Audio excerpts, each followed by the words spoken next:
Bonjour à tous, bonjour et bienvenue. Je suis Cécile Desjardins, je suis journaliste, rédactrice en chef adjointe à l'Opinion et je suis très heureuse d'être avec vous une nouvelle fois pour cette plénière de clôture des rencontres de l'AMRAE.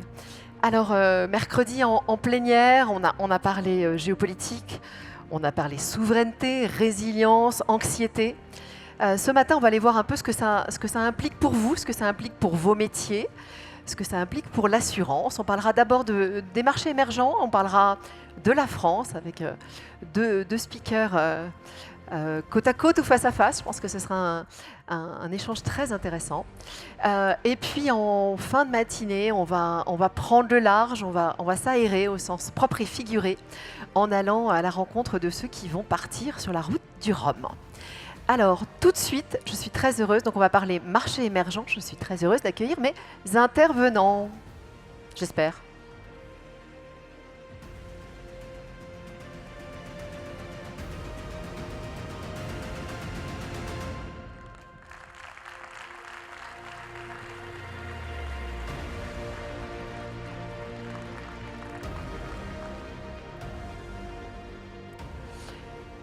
Bienvenue à tous les quatre, on va parler marché émergent en effet, en compagnie de Franck Baron à mes côtés. Bonjour Franck. Franck, vous êtes président d'IFRIMA.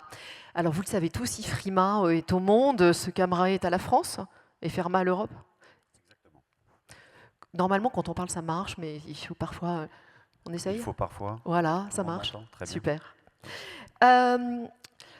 À vos côtés, Corneille Karekesi. Bonjour Corneille. Vous êtes CEO d'Africaré. Alors Africaré, c'est la société de réassurance panafricaine. Vous intervenez sur tout le continent africain, mais pas seulement. J'ai appris que vous étiez aussi très présent à Dubaï, en Inde, en Turquie. Bref, partout sauf en Europe et aux États-Unis. On en reparlera. Correct. Je vais continuer comme ça dans cet ordre-là. À vos côtés, Emmanuel Clark. Emmanuel, vous êtes en charge des risques specialties au niveau monde chez Intact Insurance. Alors j'ai quand même une question que tout le monde va se poser. Est-ce que vous avez un lien avec votre voisine qui s'appelle Lucy Clark ? Non, on a juste le même nom de famille, mais elle m'a dit que c'était pas le sien, c'était celui de son mari, donc on a, et c'est pas moi, donc on n'a pas de point commun. Juste Intact, je suis pas sûr que tout le monde sache qui est Intact. Intact, c'est le géant canadien de l'assurance PNC, 12e dans le monde en termes de market cap, et un des leaders de l'assurance spécialisée, notamment après l'acquisition d'RSA. Super. Donc Lucy Clark. Bonjour Lucy, bienvenue. Lucy, vous êtes présidente de l'activité risque et broking de WTW. Lucy va s'exprimer en anglais. Alors, welcome Lucy, very happy to have you here. You should have a translation. Est-ce que ça marche ? Vous nous entendez en français, vous nous comprenez ? Yes. And je suis désolée, mon français est très mauvais. English is better for all of you. Merci. Donc ce sera une table ronde moite-moite, comme ça personne ne sera trop lésé. Je voudrais qu'on commence peut-être très rapidement par plonger dans ce monde des marchés émergents avec quelque chose de positif, vraiment en un mot. Pourquoi il faut s'y intéresser ? C'est quoi les opportunités du marché émergent ? Un premier très rapide tour de table. Voilà, pourquoi c'est bien de regarder ça ? Franck ? Alors très rapidement, mais peut-être déjà une remarque. Moi, je suis basé à Singapour et dans des pays qui sont considérés par la vieille Europe comme des marchés émergents. C'est une notion en fait qui est presque insultante pour ces régions-là, parce qu'en fait, ce sont des pays qui sont développés et qui continuent à croître par rapport à d'autres régions qui croient un petit peu moins. Donc je pense que déjà moi, la notion de pays émergent est un petit peu une notion pas très positive. En tout cas, je vous ramène culturellement ce feedback de ces régions qui sont considérées comme étant émergentes. Merci Franck de casser tout de suite la table ronde en ouverture. Voilà. Mais le défi, ce sera à la fin de la table ronde qu'on ait trouvé un nouveau terme pour remplacer ce mot émergent. Je suis d'accord avec vous. Ok. Corneille, pourquoi il faut s'y intéresser ? Yeah, we speak in French or in English. As you want. We'll I'll go with speak in that. English because yesterday night we could not find a translation of insurance protection gap in French. So we are still finding it. Non, mais vous verrez qu'en fait, quand on parle en français, quand on parle assurance, c'est à moitié en anglais quand même. C'est du bon franglais. Sure. Yeah, emerging, for me, emerging, it means emerging in growth, in potential of growth. And these emerging markets, including Africa, of course, and some are advanced, very advanced, like South Africa. Others are very, very far, very nascent. So they are emerging because they are providing new possibilities to develop new risks, new products, and they combine everything Europe had some decades ago, including growth in terms of protection gap, and the insurance penetration is low, which means a lot of opportunities. Then if you add technology today, then I think that we are going for double-digit growth for many, many years to come. En fait, c'est le marché de la croissance qu'on n'a plus. C'est ça le terme que vous cherchiez. Emmanuel? Alors, Cécile, moi, je ne veux pas vous casser votre table ronde non plus, comme Franck, mais on est entre amis. Je vais vous dire, ça fait 30 ans qu'on parle de protection gap, qu'on parle du potentiel des marchés émergents. Le gap, en fait, si on en croit les données de Swiss Re, il tend à s'élargir de 3 à 4% par an. Le ratio marché émergent, marché moins émergent, plus avancé, reste bloqué à 20-80 depuis les 10 dernières années. Donc pour moi, la vraie opportunité, pour répondre à votre question, en fait, elle est dans la salle, c'est, et notamment pour Intact, c'est accompagner nos clients multinationaux partout où ils opèrent, dans tous les marchés du monde. C'est ça la vraie opportunité pour moi. On y reviendra. Lucie? Thank you. I think depending on how you measure it, Emmanuel, the protection gap is something like $2 trillion US. So I think not only is it a huge opportunity for the insurance industry, but it's also an opportunity to support emerging economies, support the health, safety, and future of the people in emerging economies. So I think it's a big opportunity. On a bien posé le défi, là. On va rentrer dans le détail. Et peut-être commencer par les risques spécifiques sur ces marchés. Alors, avec la difficulté, on reprécisera aussi cette définition. Mais Emmanuel, c'est quoi les grands risques qu'il faut poser en ouverture? Moi, je vois 3 vecteurs de risque principaux. Le premier, c'est le climat. Clairement, avec le réchauffement climatique, augmentation de la fréquence et de la sévérité des événements climatiques. En particulier, prononcés pour ce qu'on appelle les périls secondaires, secondary perils, qui sont les inondations, les incendies, les sécheresses, etc. Les pays émergents sont particulièrement exposés à ces périls secondaires du fait de l'urbanisation rapide, de la fragilité des infrastructures et aussi de l'exposition à certaines industries comme l'agricole ou l'énergie. Il y a un rapport récent qui montre que 80% des compagnies dans les pays émergents se disent impactées par l'évolution du risque climatique.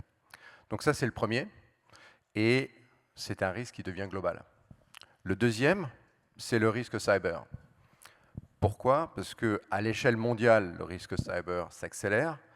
Il est accéléré par les tensions géopolitiques et il est également accéléré par l'intelligence artificielle.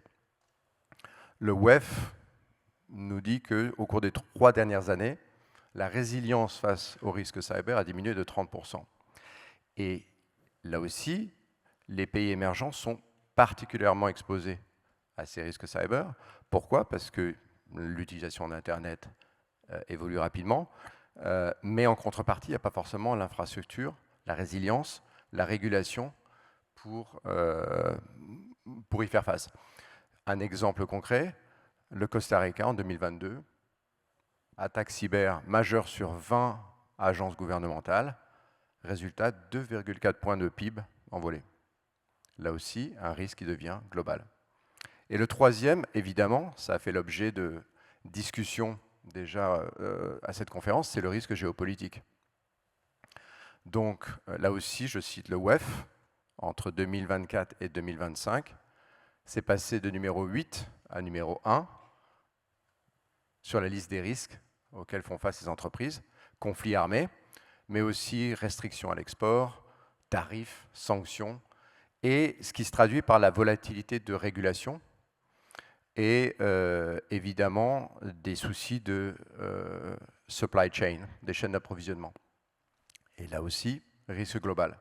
Donc vous voyez où je veux en venir, c'est que les risques auxquels sont exposés les marchés émergents aujourd'hui, c'est beaucoup moins des risques locaux, c'est des risques globaux qui sont systémiques, avec de l'accumulation, qui sont beaucoup plus corrélés et additifs. Franck, je me mets du côté des entreprises. Face à ces risques globaux, une entreprise, alors je vais être franco-française, une entreprise française, un grand groupe mondial, aujourd'hui, est-ce qu'il peut s'assurer partout? En repartant de ce qu'Emmanuel a dit et des risques, et je vais revenir juste sur le géopolitique pour expliquer la conséquence assurantielle. Pardon.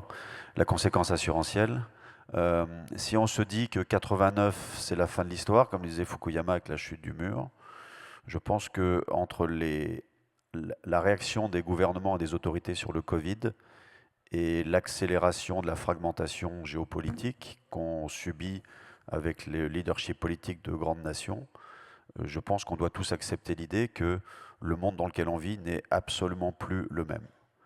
Et les conséquences pour les entreprises, c'est qu'aujourd'hui, si vous prenez, je pense qu'aujourd'hui, la notion de commerce international doit être radicalement revue. Nous ne sommes plus dans un monde où on peut, à partir d'un point, fournir, livrer, vendre, sans intégrer les notions de frontières, de tarifs, de régulation. Donc on a des tendances de protectionnisme, on a des tendances de tectonique des plaques entre les pays pour savoir qui veut travailler avec qui, des conflits militaires qui interrompent la supply chain. Le sujet pour moi, pour les entreprises, c'est que on pouvait hier, si on prend l'exemple, Cécile, d'une entreprise française, se dire depuis Paris, je peux piloter tous mes programmes d'assurance. Aujourd'hui, je considère que ce n'est plus possible. Donc le sujet pour nous, c'est comment nos outils très efficaces que nous avions avant, qui étaient des programmes internationaux d'assurance, peuvent continuer à apporter la protection que les business ont besoin, sans pouvoir utiliser de manière sûre et certaine les outils qu'on utilisait avant. Donc aujourd'hui, le footprint des assureurs et des courtiers dans les pays émergents, on doit revoir nos dispositifs pour apporter la protection dont on a besoin. Donc pour moi, c'est vraiment accepter ça. Je ne le citerai pas l'entreprise, mais je discutais avec un risk manager hier d'une entreprise qui est dans les microprocesseurs. Tout leur business est d'avoir des méga factories pour livrer des microprocesseurs dans le monde entier. Aujourd'hui, ils sont obligés de revoir leur modèle pour pouvoir livrer dans des petits marchés comme les États-Unis. Donc je pense que c'est vraiment, pour moi, il y a une nécessité de revisiter complètement le logiciel que nous avons, Risk Manager, sur comment nous devons mettre en place les mécanismes de protection de nos business en termes assurantiels. Alors, on va aller explorer les solutions tout à l'heure, évidemment, mais je voudrais qu'on continue peut-être sur le constat. En fait, dans votre toute première réponse à tous, le sujet du penetration gap, je l'ai marqué quelque part en français, du taux de pénétration de l'assurance sur les marchés émergents est crucial. Alors peut-être un point, Corneille, sur voilà, d'où ça vient ce gap, est-ce qu'il est partout pareil et comment on l'explique? Yeah, thank you.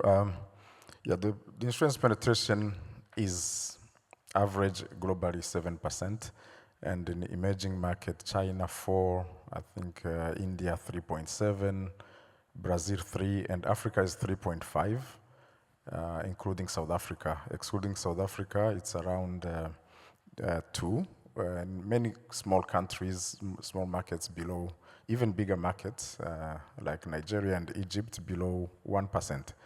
Yeah, this can be seen as a weakness of those markets for European insurance or reinsurance. We have seen in the past insurance and reinsurance coming out, going out since the time of UAP and Swiss Re and so on.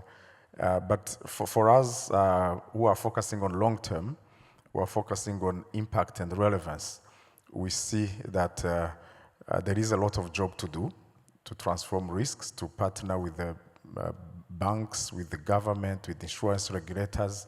A lot of job is there, and we think that contributing to the development of the continent in terms of resource mobilization, especially long-term mobilization. As you know, life insurance, for example, is close to nothing. So, which means you do your job, you make money. As you know, Africa Re has been very profitable. I think the most profitable reinsurance of the past decade, 2010 to 2020, in US dollars terms, which means you can make money and still contributing to making a difference in lives of people and communities. Thank you. Lucie, quelles sont les demandes des clients? It works. It's on. It's on. Quelles sont les demandes des clients, ce qui vous remonte sur ces marchés? Thank you. So I would say it differs a little bit whether you're talking to SMEs or large multinationals, but basically, and particularly from an SME perspective, people are looking to understand what the mandatory insurance requirements are, what the regulatory requirements are, and from a large multinational perspective, it's more about the regulatory stuff as well, but the tax regimes, harmonizing local policies with master policies, ensuring that there's no coverage gaps. In terms of what kind of coverage they're looking for, well, Nat Cat mostly, and they're curious about cyber. And in terms of what else, I would say that people are looking for support to build up their own regional markets. So to help people support skill building, to help with emerging tech, to enable people to strengthen their own local markets. From a WTW perspective, in terms of what we're doing about it, well, we have highly specialized capabilities around the world in cyber and in Nat Cat that can support our colleagues in any of the emerging economies. We have a large multinational team that can guide clients and help them navigate multiple tax regulatory regimes and ensure no coverage gaps. And our team in West and Central Africa are leading the way in terms of changing manual processes to digital.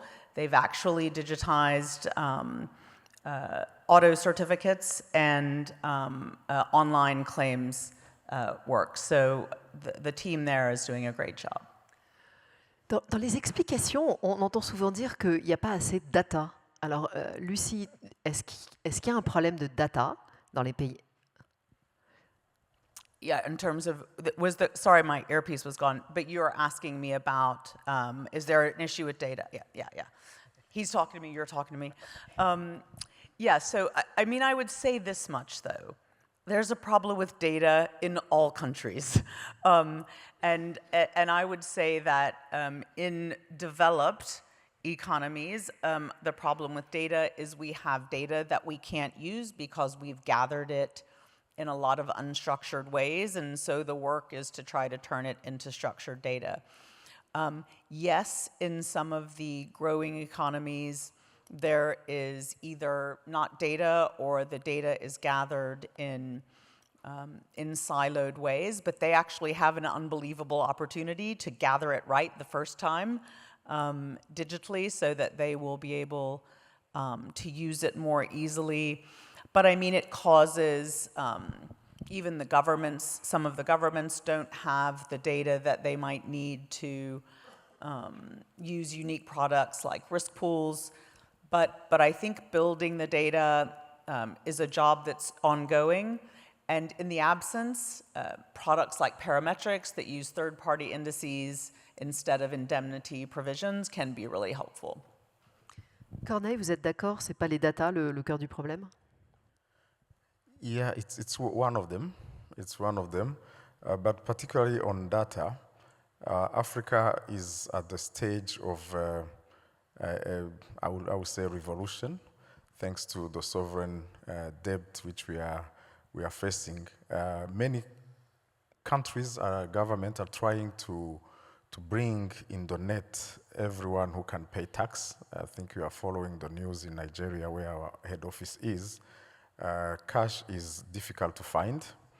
All payments are made electronically, most of them at least 95%, which means that there is a basis on those platforms of payment to gather data on income, to gather data on activities, and to guide the policymakers to structure coverages and so on. So this is a good news, but large players like Africa Re, who are in many countries, have also internal data, which now can be exploited.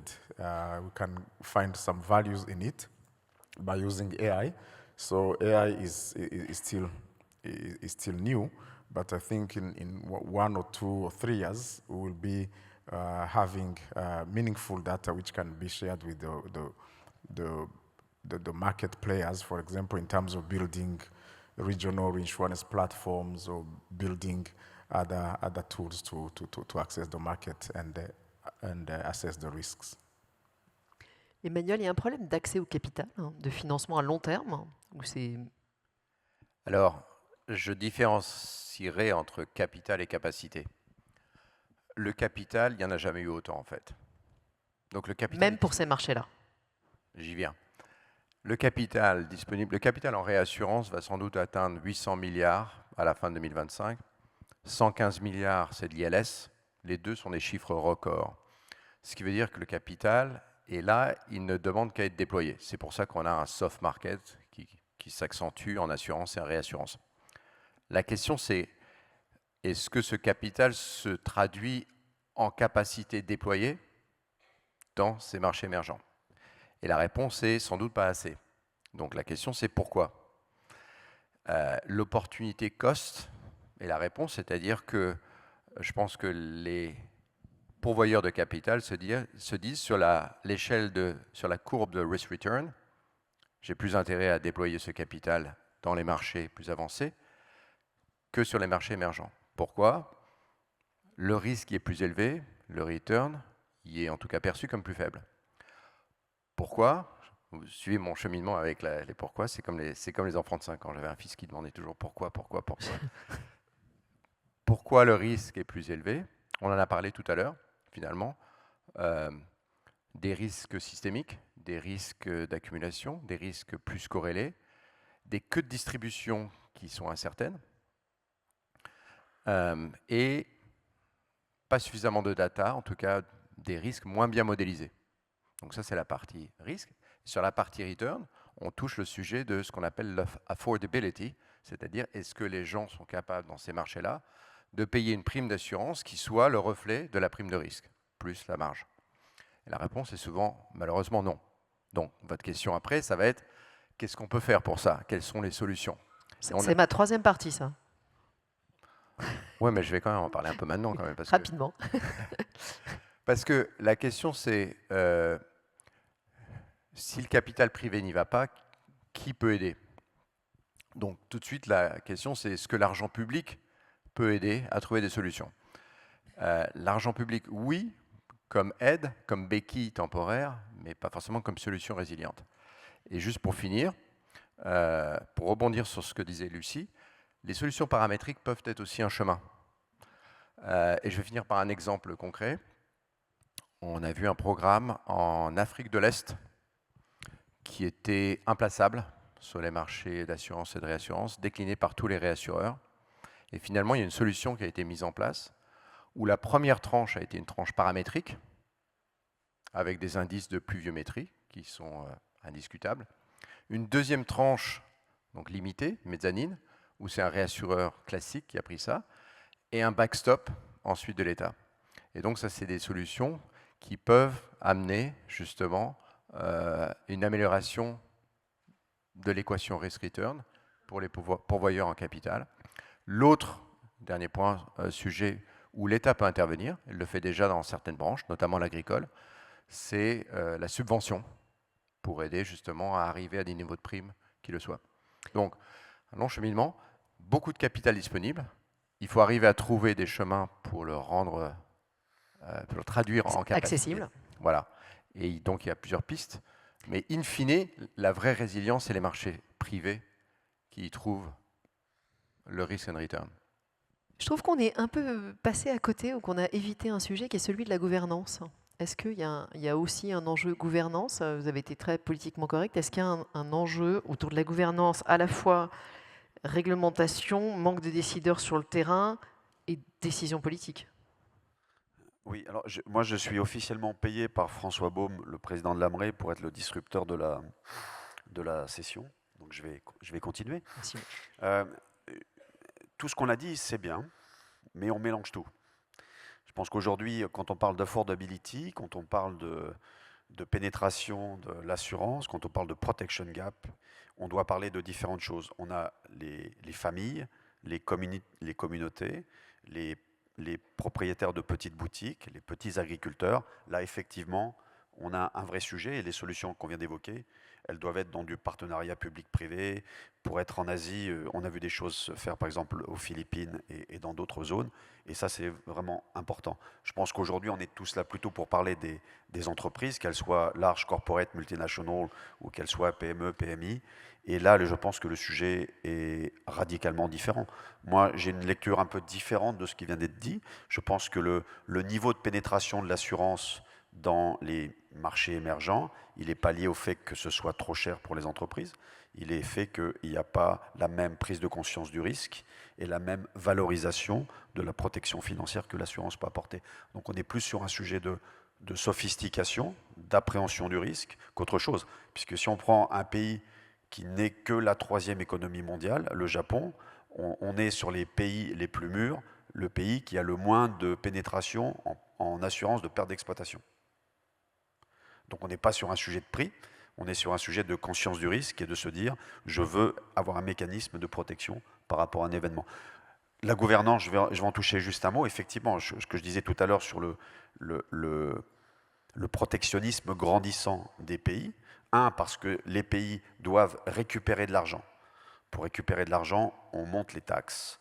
Et donc ça devient de plus en plus coûteux et on force de plus en plus les gens à avoir des polices locales, même pour des programmes internationaux. Donc c'est là que le nœud du problème se déroule de plus en plus. Donc ça fait un coût de fonctionnement, un coût frictionnel de nos programmes de plus en plus élevé, mais je pense qu'il n'y a pas d'autre voie que celle-là, quitte pour économiser ou optimiser ces programmes, casser la partie internationale de ces programmes pour avoir des polices fortes dans chacun des pays sur ces marchés où la gouvernance, justement, nécessite d'avoir une compliance plus forte en local. Donc moi, c'est la tendance que je vois avec mes yeux de Chief Risk Officer d'International SOS ou de président d'IFRIMA, en Afrique, en Asie, en Amérique du Sud. C'est cette montée en puissance des barrières à l'entrée pour continuer à faire des programmes internationaux à partir des grands centres du monde. Je pense que cette solution, elle est de moins en moins valide. Corneille, il y a un mot qu'on n'a pas tellement prononcé jusqu'à présent, c'est confiance. Est-ce qu'il y a aussi un sujet de confiance? Yes, there is a problem of trust in emerging markets, especially Africa. So I would focus on Africa, where I know the 54 countries. So that has been identified, and again, it varies from country to country. But in an average, we may say that yes, consumers of insurance are facing tremendous difficulties to communicate with the insurers when when the risk happens, the peril happens, and this has been neglected in many countries, and these consumers are left to their own, and they are not organized. But there is hope that if we want to make an impact in protection gap reduction or insurance penetration, we have to address those issues and be responsible. And there are tools today. It's up to insurance regulators and governments. Now I'm shifting the blame to insurance regulators and governments who should protect the consumers if the consumers are not organized, because you can't go to court. In some of our courts are taking so many years to resolve problems. So Real-time tracking of customer experience is, for me, something which can make an impact, especially that we are seeing this in many other services, online services, like when you buy something on Amazon, on DHL, you are sending your courier, you can see real-time online where your service is going. So this is lacking, and with technology, I believe that there is something which can be done, and also education. We have to educate the people on their rights, but also a firm regulation is necessary in that matter. On parlait des solutions concrètes tout à l'heure, Emmanuel donnait un exemple. Vous m'aviez parlé aussi d'un exemple très intéressant en Inde, je crois, Corneille. Si vous nous racontez ce qui a été mis en place pour concrètement que ça, par la base, ça commence à marcher.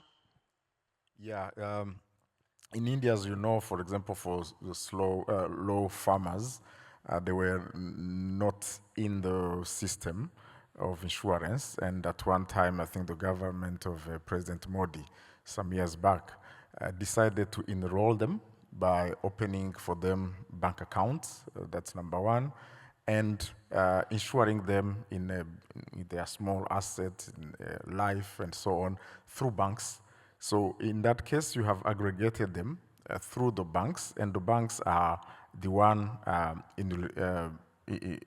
facing insurers in case of non-payment. So that has facilitated, because for the government you have one-stop center where you can know that the services is provided, and for banks which are not playing the game, for example, they will lose those portfolios. So that is one way, and you can see it's government led. It's rarely insurers led.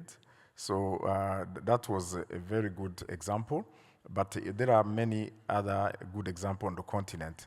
The only problem, they are not generalized. They are still on pilot, and maybe they are not sustainable. But there is hope. Alors, si on va vers les solutions, vers quoi pariez-vous? Et Lucie, est-ce qu'on peut avoir des innovations, des évolutions de réglementation qui changeraient la donne? Thank you.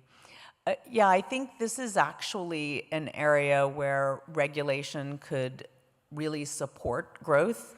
An example is the work the AFC-FTA is doing in the African Coastal Free Trade Area in order to try to reduce obstacles between countries and remove barriers to doing business and making it less expensive to work across multiple jurisdictions, a more common framework. I think it's really important when we think about having regulatory frameworks that we don't think that it's a great idea to import a heavy regulatory framework from somewhere else. The regulatory framework has to work for the country to support innovation. Our West and Central Africa team have a pilot where they have developed an insurance solution for malaria. They're piloting it for 2 million people in Côte d'Ivoire.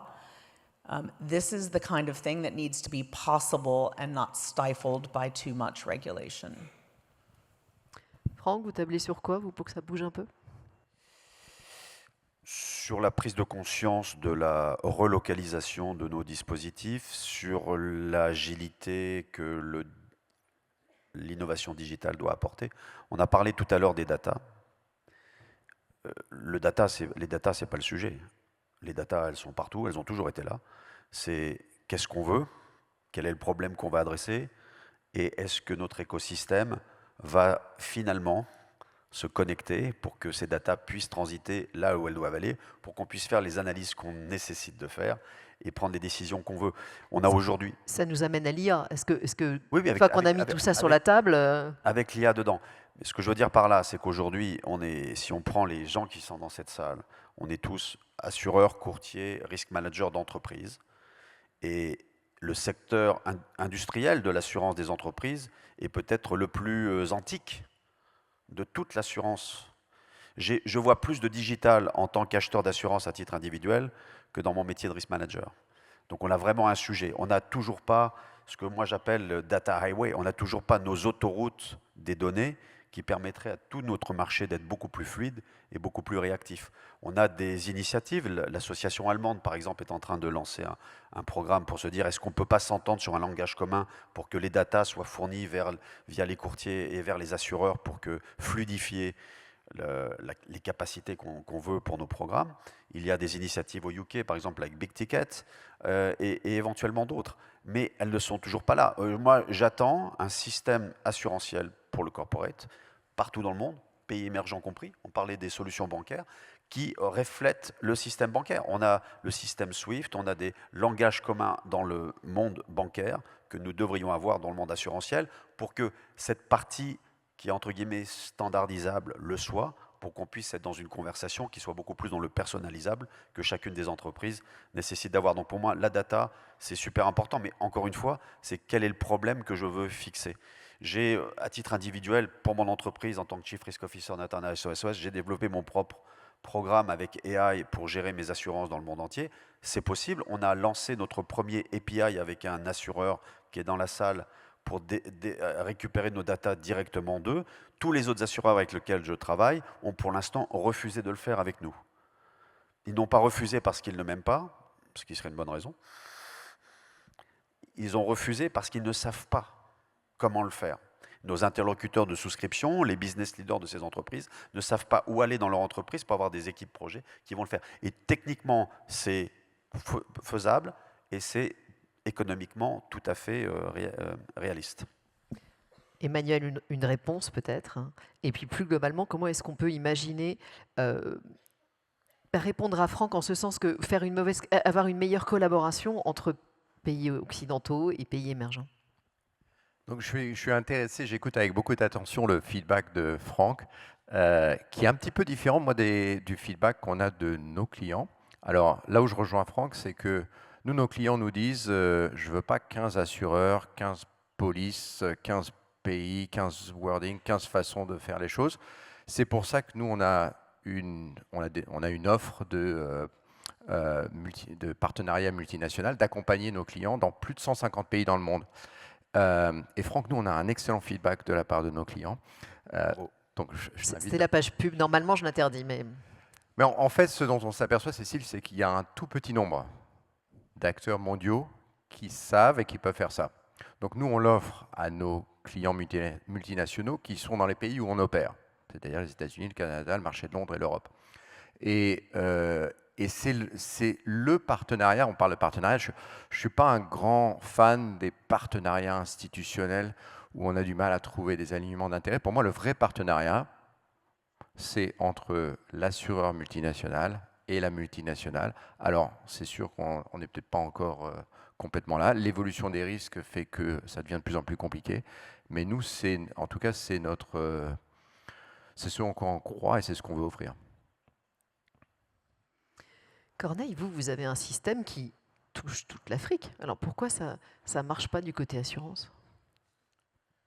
So, in Africa, the issue is exactly those European or Asian brokers who are coming to take the business to their continent, to their balance sheet, let's say to their balance sheet.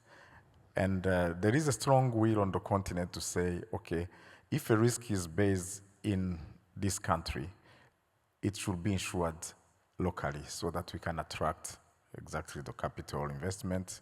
And global insurers have understood that. Allianz, AXA, Fairfax, and so on. So they have acquired platforms in those countries exactly to serve those clients who are coming from outside, who want a strong security or type of policy.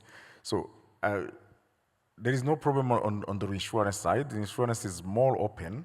As you know, in Africa, for example, we cover all the countries through regional offices, but also 40% of our top line is coming from outside market, outside Africa. So which means It's reinsurance moves faster, easily than insurance. But the issue of brokers and unfair competition on ground for commissions, that has created a problem in the supply chain. That's where the problems are coming from.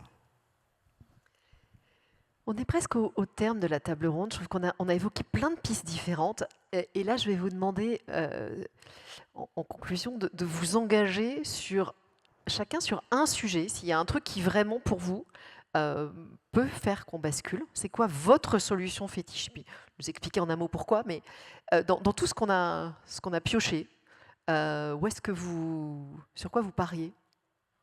Lucie? Partnership. Just more. Sorry, I thought you said one word. Yeah. One word and then a few, So words. I think that the work that our teams are doing, for example, in West and Central Africa, supported by some of the global initiatives we have, could really help build local economies and support and improve lives of local people. Emmanuel? Je dirais, je vais envoyer une balle dans le camp de Lucie, je dirais que le rôle de la distribution dans le développement local est clé. On a parlé de data, de gouvernance, de capital.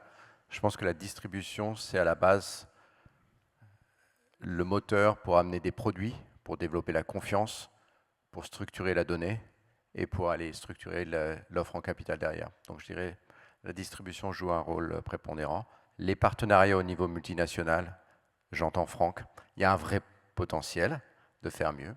Et enfin, un point dont on n'a pas du tout parlé, je vais le laisser en ouverture, c'est la prévention. On en parle beaucoup dans nos marchés. C'est quelque chose qu'il va falloir développer dans la décennie qui vient sur les marchés émergents. Alors, sans inflation, j'avais dit un mot, Corneille. Passion. Passion.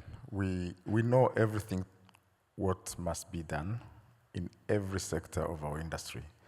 And I think that there is a lack of passion to make a difference, passion to be more impactful in our communities. And if this is there, we can more advocate, we can more train, we can more come together to be a responsible industry. So I think there is a lack of passion in terms of example, training. When I was still a young professional, I think there was a more emphasis on training than today. I don't know what has happened. So I think we have to keep that passion alive and build partnership, build bridge, not get tired of advocacy and education. And I think that's what is missing. Thank you. I like this one because usually I'm criticized for being way too passionate. Mine would be wake up call. En français? En français. On doit tous se réveiller. Je pense qu'il n'y a plus de place pour attendre. Et mon engagement par rapport à ça, c'est qu'en tant que président d'IFRIMA, donc la fédération de toutes les associations de risk management, on appelle au partenariat pour que tous les acteurs du métier se disent comment est-ce qu'on peut parler en commun. Et aujourd'hui, encore une fois, la data, les systèmes, les AI sont là. Il y a des solutions économiquement tout à fait acceptables, qui fonctionnent, qui doivent nous permettre à développer ce vocabulaire commun qui devrait fluidifier tout ça.